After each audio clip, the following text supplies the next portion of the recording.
বেবিগুলোকে ঘরে এনে ফেলেছি, কারণ ও অনেক জ্বালাতন করতেছিল। কারণ একটা বেবি পাড়া দিয়ে মাইরা ফেলছে পাইলার ভিতরে, তার জন্য। আসসালামু আলাইকুম সবাইকে, জিএম ফার্মিং থেকে মোহনা বলছি।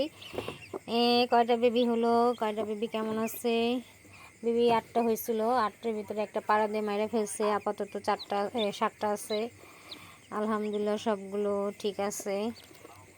ও যে পাড়া দিল, পায়লাটা ছোট ছিল, ও কী করার আর বলেন, সেই হচ্ছে কাজ। এখন 1 2 3 4 5 6 7 7টা বেবি, একটা গলা ছিলা হয়েছে, একটা গলা ছিলি হয়েছে।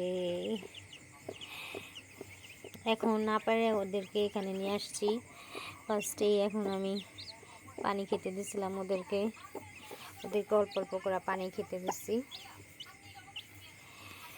এই যে বেবিগুলো, এই যে ও পুরো সেম মার কোয়ালিটি। এখানে ওর ডিমও আছে, আমার সাদা মুরগির ডিম আছে। তারপর আবার এই পাড়া দিল, পাড়া দিস না। 1 2 3 4 5 6 7,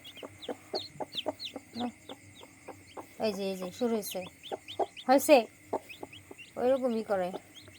এই মুরগিটা কেমন জানি উগ্র টাইপ মুরগি, দুষ্ট।